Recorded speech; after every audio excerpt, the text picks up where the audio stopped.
I kind of want to roll it back a little bit and talk about kind of the early days of your voice acting career.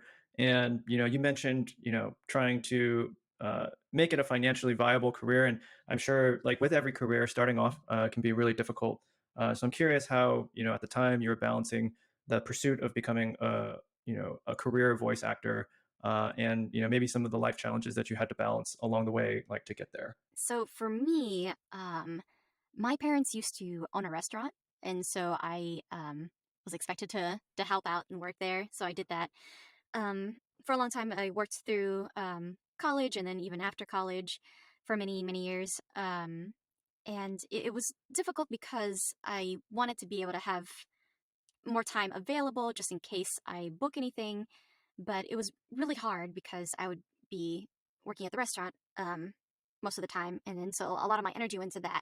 And it was also hard because my parents, even though they saw that I had some success, they didn't feel like it was very sustainable or that it would be something that I could live off of at the time, because I wasn't able to really fully jump in and immerse myself and like really try to figure my way through it. So at the time, I only had connections with maybe one or two studios, and I wasn't getting um, like a ton of work all the time. It's very up and down. And even now, though now I have like an agent and I have a lot more connections to more clients, the work is always up and down depending on like what production needs.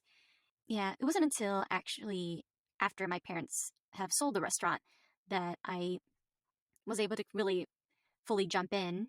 And I started taking more classes and just trying to get to know um, more directors and also trying to learn how to better use my home equipment. Um, trying to look online for auditions, just trying to look everywhere, just to try to like put myself out there and also try to find work more for myself. I'm curious to know, like, because you mentioned like the voice actor, or sorry, the like improving your craft, right? And taking classes and things like that.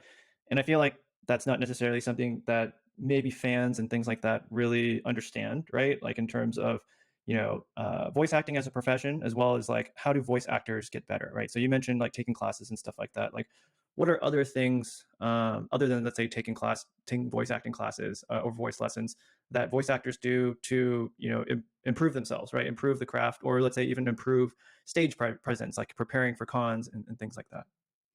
For me, uh, it's all about practice.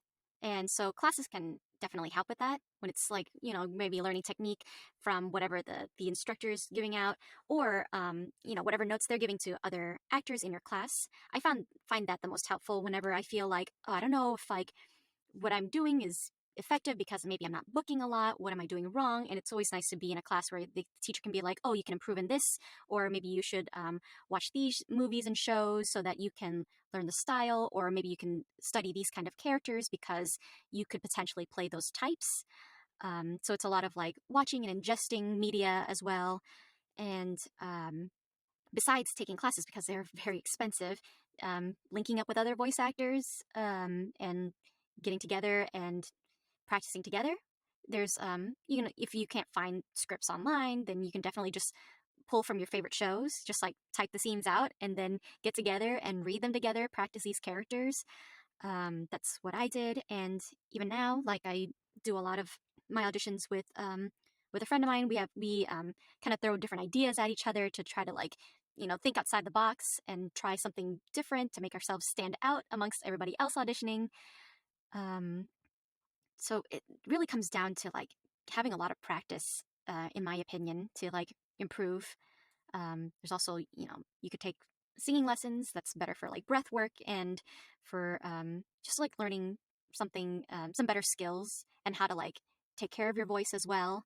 That I feel like that's something that doesn't always get talked about a lot is vocal care, warming up and warming down afterwards, stretches. They're all very important. The thing that I wanted to ask is one, when you're taking these classes, do you see a lot of your contemporaries also taking the same classes as you, as in like the contemporaries that are in the anime dub industry, or do you also see and experience other voice actors that are, let's say, not doing necessarily anime as well? Yeah, it's always a good mix. I feel like in the classes that I've been in, sometimes it's always a pleasant surprise to see like a friend of mine in the class too. So then we always, messaging each other on the side, being like, "Oh, I'm so glad we're in this class together. I'm so excited to just see you work." Um, but yeah, sometimes there's on-camera people that don't have voiceover experience that want to get their toes wet, or maybe somebody new, or even somebody that does a different genre of voiceover that wants to get to know video games or animation, or like, or me, even if when I take like something like a commercial class.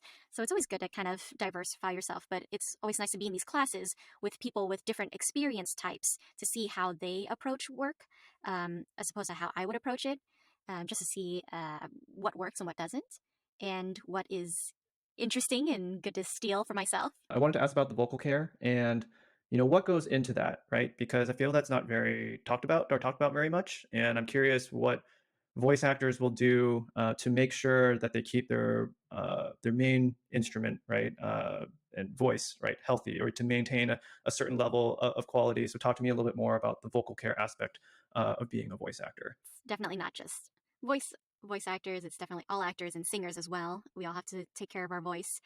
And I mean, for the most part, definitely you want to, like, before any kind of work, audition or a job, you want to warm up and get ready for whatever comes up, especially if you're going to do, like, say, like a video game session where there's going to be lots of like high energy stuff, lots of like yelling, attacking, dying. That can be very stressful on the voice, because you don't want to injure yourself and then you won't be able to work after that. Um, so drinking lots of water, there tea. Uh, there's like this Chinese syrup that everybody in voiceover uses. The Nimjum Papekwa is really huge. I think they have like the little throat drops now too, so it's not just like everybody carrying around. There's this bottle of syrup. During the pandemic, actually, a group of voiceover friends and I, we got in contact with this instructor that she teaches the Linklater um, technique, and it's all about like relaxation and different kind of warm-ups and different kind of things, because your whole body is connected. So it's not just like warming up your voice. You want to like really get your body like stretched out and relaxed as well, because you want to make sure that you can breathe fully with your whole like with your whole like torso chest area. I typically like to do this warm-up CD, and it's by these two voice actors, Yuri Lowenthal and Sarah Platt. They have like a book called Voiceover Voice Actor, What It's Like Behind the Mic. And they had like a companion CD that I bought that is warm ups, and I have it in my car. And I typically like to run through that as my like routine. And then, I don't know, whatever, singing, just to kind of get everything flowing. I guess speaking of routines, right? Like, what are some of the funny? Well, okay, maybe funniest isn't the right word. What are the most interesting routines that you've seen voice actors do? Like, do some people like run in place, right? Do they, I don't know, be really extreme in their voice, be really soft, right? Like, is there any comedic aspects of like obviously maybe they're taking it really seriously. This is their routine, but I'm sure that there's a bunch of different routines you've probably seen or probably have heard other voice actors discuss. So I'm curious to know like what kinds of interesting routines that you've seen people do. Everybody has their own process, and I'm not going to judge anybody on their process.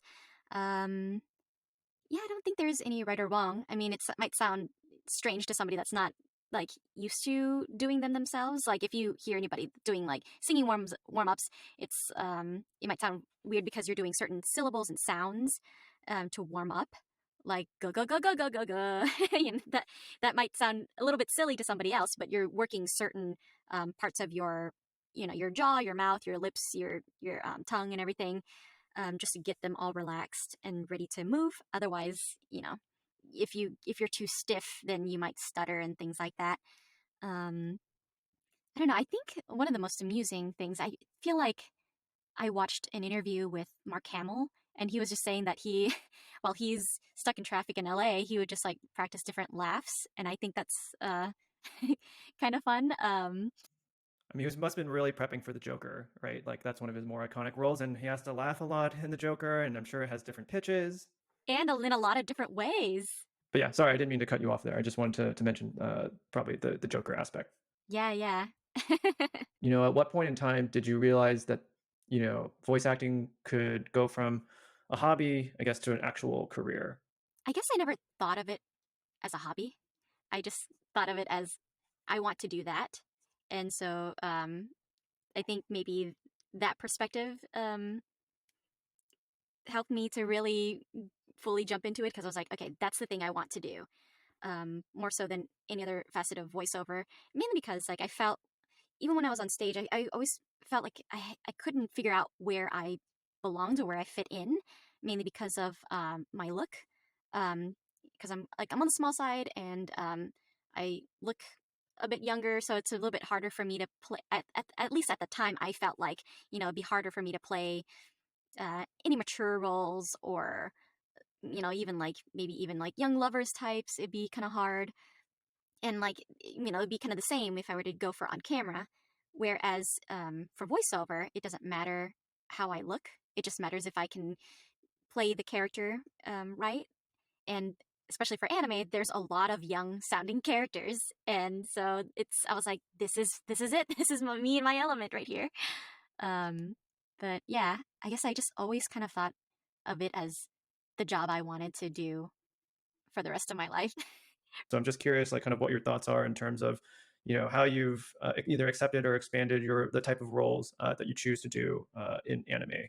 Well, my typecast kind of still is a lot of like the softer, quieter, more vulnerable type characters, and I love playing those types. They're very close to me as a person, I feel like.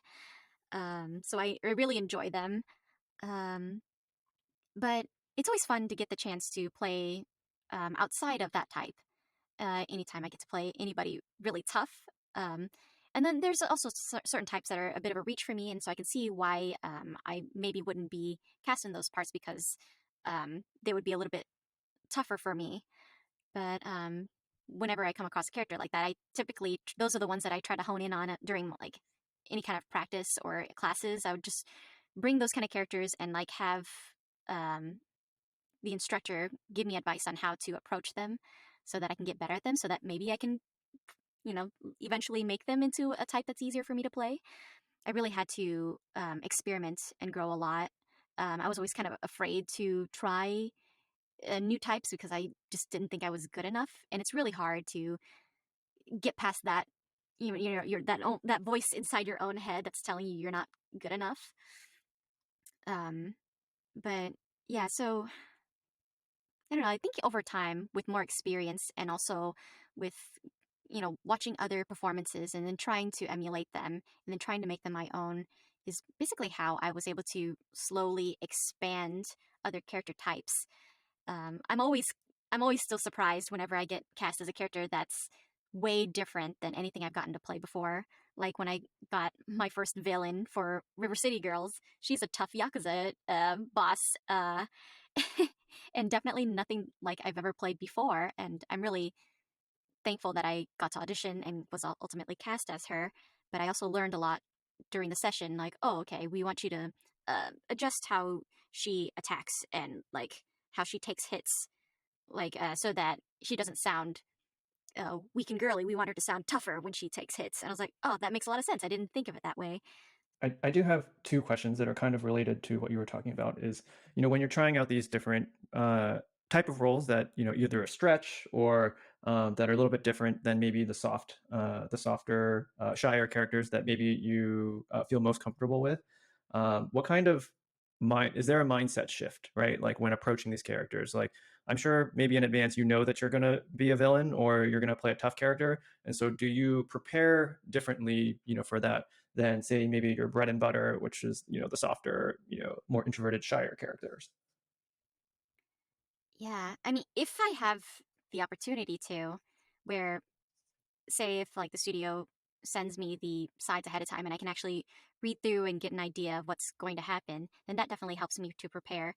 If I don't have that luxury, then I can at least maybe hopefully like have the audition reference to listen to and try to get an idea of what the game is going to be or show or project whatever it is going to be like genre and tone wise. So I'll listen to my audition and prepare that way. Other than that, I mostly make sure that I'm warmed up and ready to go and ready for anything really. There has been a character that I've been playing where it's interesting. She has morphed from somebody that was just kind of scheming. I guess she was from the start. She was a little bit um, evil, but we're getting to the point where she has full on embraced her villainy, villainous side. Yes, and it is the first time that I played somebody truly, truly evil, and it's been a blast. I really just have to ignore any part of my brain that's telling me like, oh my god, who talks like this? To really fully, I can't. I guess I can't um, be opinionated about this character because this character believes that they deserve all the things that they want, and they're actively working toward it. So I can't judge them because that would take me out of the scene. Because I am, in that moment, I am that character. So my second question was, what are the best ways that, in your experience, you've worked with directors and producers to make sure that they get the best session, voice acting session from you, and the result that their clients are looking for? Ultimately, I'm very dependent on the information that the director gives to me. The more information that I get, the more that I have to work with, and so a lot of times, if I don't understand anything, I'm not afraid now to ask for more clarification or more information. And if the director doesn't know, then they can in turn turn to the client and have them explain. Or if there isn't really enough information, then I sometimes a lot of the directors that I work with that I really enjoy, they will come up with something so that they can draw that particular emotion out of me for that line.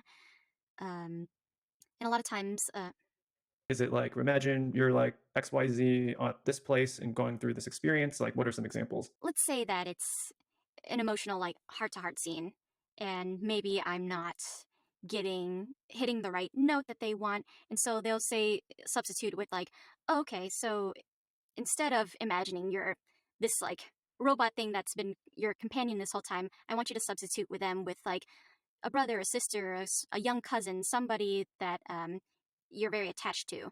And this is, after this long journey, like now's your time to say goodbye because you're going to sacrifice yourself to them. And then you're going to send them off um, on away from this, all of this, so that they're safe. And so this is your moment to say goodbye to them. And so he would substitute who I'm talking to help me really connect with the person that I'm talking to really drop into that and really bring the emotion out for this like final goodbye.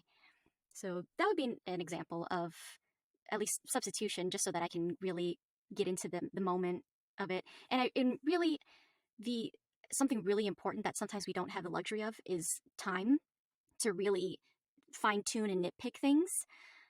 Just because a lot of times we have to like go at a certain rate to make sure that we finish by a certain deadline. But I always appreciate when they take the time to really take the time to for me to dive deep into what's going on, what is the heart of the message here, so that I can fully, really, really give my all, so that the player, when they're playing it, they will feel um, the impact of everything that's happening.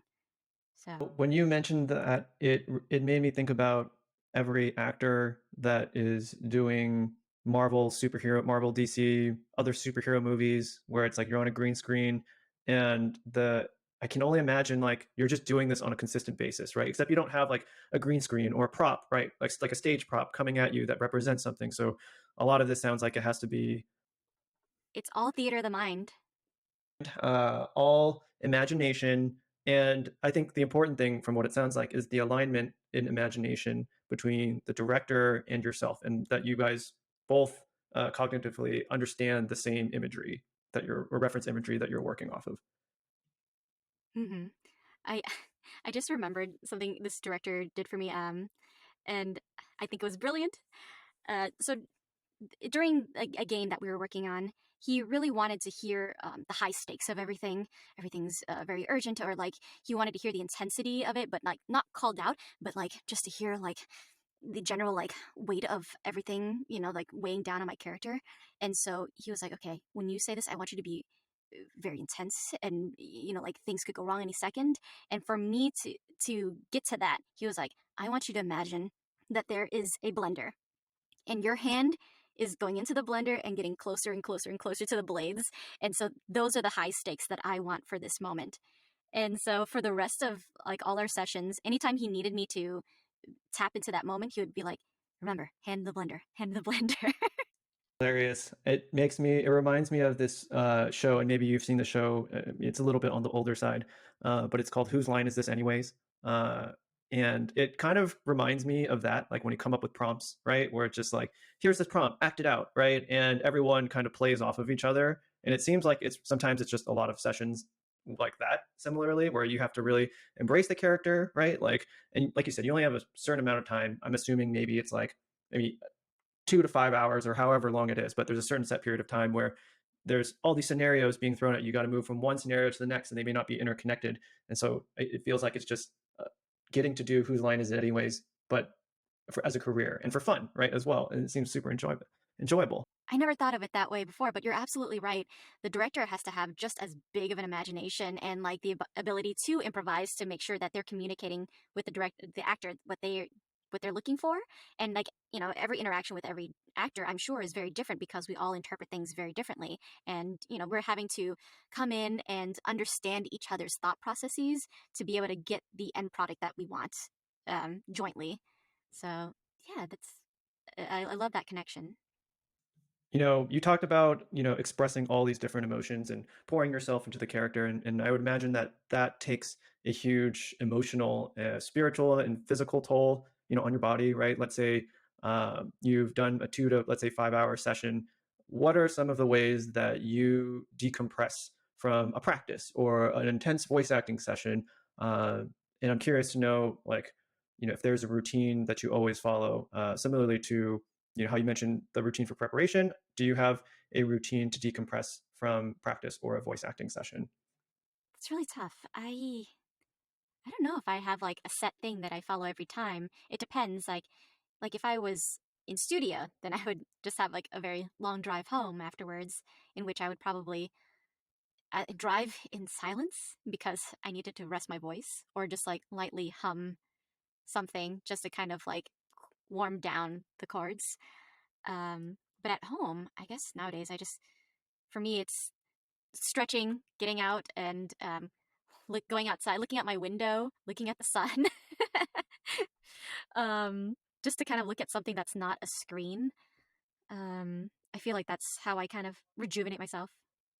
Does a lot of it have to do with trying to let your mind wander a little bit, right? Because you mentioned looking out in the sun, looking at other things, right? Is it because maybe it's so focused on trying to become a certain role or archetype, right? That like you have to kind of be formless in a way and put yourself in situations that allow you to not necessarily have to embody something.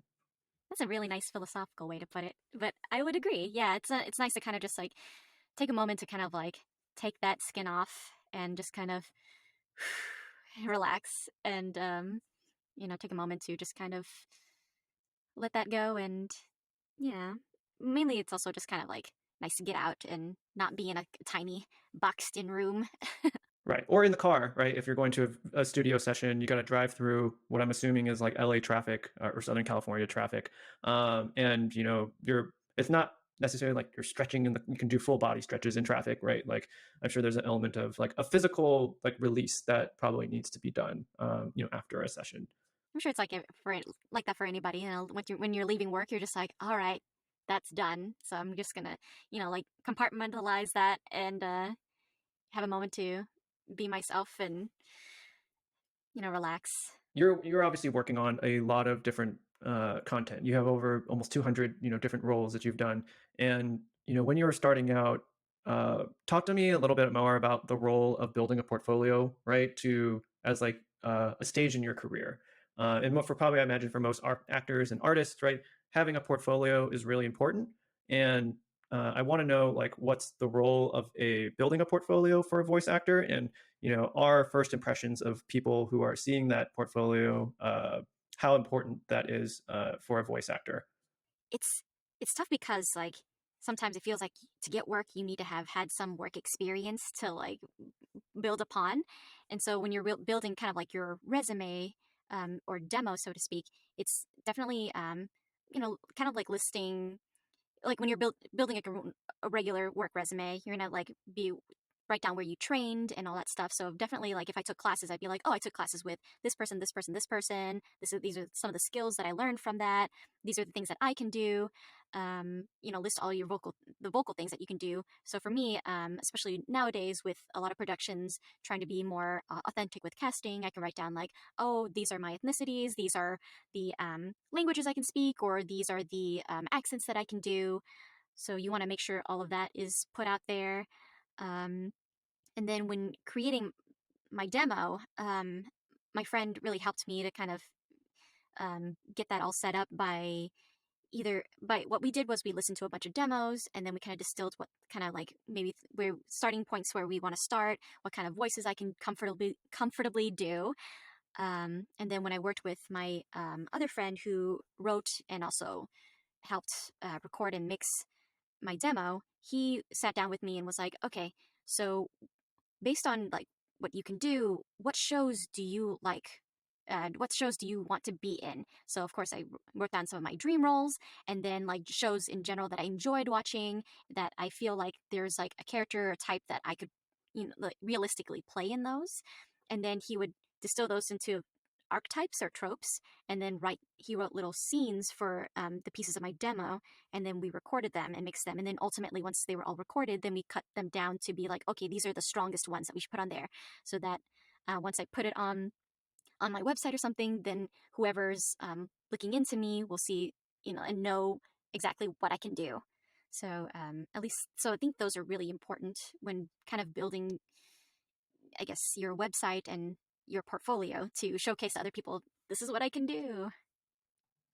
It sounds like you had a very good producer that helped guide you in terms of the direction you wanted to go in, asking the right questions, and helping you develop a strategy in terms of who and what roles your portfolio is targeted towards, right? Because I'm sure you probably could have done a whole range of voices, but I'm thinking like, when you're starting out, um, having that focus or speciality is probably the thing that gets you the first roles, the first couple of roles, and builds that momentum in terms of just getting more bookings and things like that. Yeah, because it's interesting because, like, in that sense, you kind of want to be typecast in a way because at least, when a casting director is thinking of you, they'll be like, oh, I need somebody that can do children's voices. Oh, Xanthe can do them. So that, like at least there's like a strong type that they know me for, and so that they know they can depend on me to come in and like knock those roles out. Um, but yeah, so it's always good to put those kind of first. But yeah, it helps to know what your strengths are. And at the time, I definitely had a hard time figuring those out. And so we just had to kind of play around and read a bunch of things before I felt comfortable with being like, yes, these are definitely types that I can play. So I know the initial question was asking about the early days, building a portfolio, and I think what you said really makes sense. I'm curious what your portfolio now looks like in terms of like, have you gone and revised, right, like the types of roles that you're highlight, or I should say role, like the types of opportunities and the roles that you've played in a different way than when you first started, in terms of how you have changed building out your portfolio. I probably should look them over and see what I can improve on. But like, I feel like when I first started, since then, I have taken a class on accents. And so I feel like I'm much stronger and I can more confidently say that I can do certain accents. Um, and also, by now, I've gotten the chance to play different character types. Like for example, my Apex Legends character, she is like a tough, kind of militant type person. The game is a first person shooter, and if you asked me like 10, 15 years ago, I would have been like, I can't play a character like that. Like, you look at me. I feel like I can only play like small, cute characters. And yet I got to play somebody like that, somebody with boots on the ground and ready to, you know, take out a bunch of guys. Um, I don't know. I've gotten to play a lot of big range of characters, and a lot of them is just having the opportunity to audition and play. I feel like auditioning is like where I get to experiment with a lot of different characters. When I see them, I can be like, can I play that? And then when I get cast, I'm like, oh, maybe I can. Somebody believes that I can. Hopefully I can follow through. That leads me to my next question is, how has your confidence in your abilities changed over time, for starting from kind of your early career to now? Because it sounds like with different opportunities and more repetition, uh, you've gotten to expand your range. And I'm curious how that's made a transformation in, I guess you could say, in your personal life or in how you approach your work. My confidence has changed a lot since when I first started. When I first started, I believed I could only play certain types, only the shy or bright, bubbly cut types, and those are still types that I play often and enjoy playing. But now I'm um, with more practice, and especially with the group of friends that I regularly meet up and just practice with. Gained a lot of confidence because they'll just be like, "Here, play this type," and I'm like, "I can't play the sexy type." And they're like, "Well, just do it." And just by being open to playing and being silly and knowing that I have a safe space to not be judged, to experiment with these characters that I feel like I don't have a grasp on, really made me feel more comfortable with playing those or auditioning for those types, and eventually playing them. Like I think in one of our practice sessions, somebody made me do like an old grandma type, and I was like, I can't play this type, and they were like, just try, and I did, and we had a lot of fun, and it just so happened a week later or a couple days later, I was in for a video game. And I had done my main character, and they were like, "Oh, we also have this other character that has a couple of lines, and in the original Korean language, they were played by the same actress. So we'd like you to play her too." And I was like, "Okay, sure." And the other character was like 50, 60 years old or something. And I was like, like, like I told them, I was like, I'll try. And they were like, "Okay, we'll play you the reference and you can give it a try." And I was like, "Okay, I'll try, but if you feel the need to find somebody else, feel free to." But I did it, and they liked it, and they kept it in for the game. So, and I'm glad that I was able to have an opportunity to practice that voice out before doing it in a real session.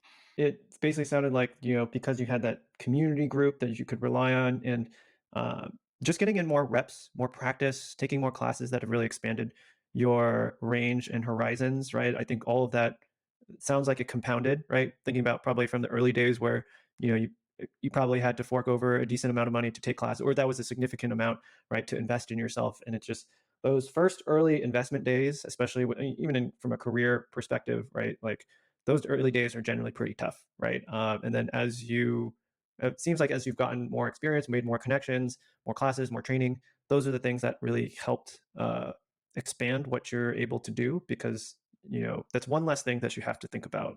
I'm assuming it's less of, oh, I'm going into a recording session, right? Like I'm nervous, right? Or I'm not sure. You talked about stage fright, right? Or speaking in front of people. And I imagine that over time you do it, 200, probably 300 times, right? Like in a professional setting, you probably get over it. Or the emotions that you feel are probably minimized a little bit more. Like there's always going to be those nerves, I think. But it sounds like those are just things that, even probably from a bodily perspective, like you don't tense up as much anymore. These are things. Yeah, I try to. I mean, there are certain times where I'll still be a little bit nervous and excited, especially when I'm working with somebody new or if it's a new studio. So I'm not sure what to expect, because we're gonna have to like again, like I mentioned earlier, we're gonna have to learn each other's flow with how they like to expect things to go. But yeah, I don't know. In a way, I'm kind of glad that even after doing this for so long, that I still get excited about it. It's not something that I've gotten jaded or tired of.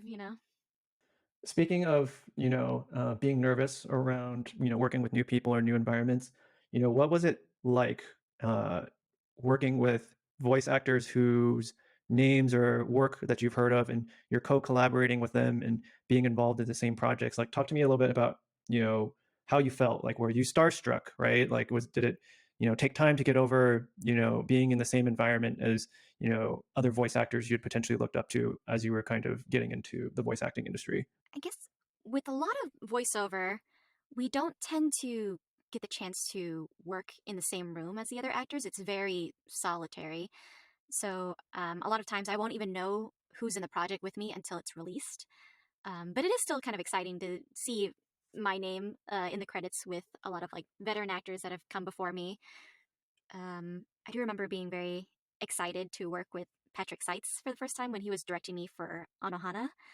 Um, and I don't know, he is still one of my favorite directors to work with. He's so sweet and so like goofy. He'll like crack jokes all the time, and I'm trying to like not laugh when I'm having to go in and do like a big dramatic crying scene. But he has this way of keeping the energy up, um, just especially for those long stretches where it's a lot of like heavy stuff. Just to kind of keep all our morale up. Yeah, makes sense. I think it sounds like it just you have these long sessions, you need breaks, right? Like it. I think comedy and laughter can, make it sure that it's a fun environment, especially if you're dealing with a lot of like serious or very intense content. And so just having that release sounds like it's really helpful. But It's always fun, like after a project's out and you get to look at the credits and see who's on there. And early on, when I didn't really have a lot of voiceover friends, it was always kind of fun if they reached out to me, or I, would reach out to them and be like, "Oh, I'm so excited that we're in this project together," and then just kind of organically creating a friendship out of it. And nowadays, it's just fun to see fellow friends be in the same project and be like, "Oh my gosh, I didn't know this was you the whole time," or getting to discover new voices that they do, or sometimes they'll be surprised at a voice that I did for a project and they were like, I didn't recognize you at all. So, I mean, that's always fun too. I did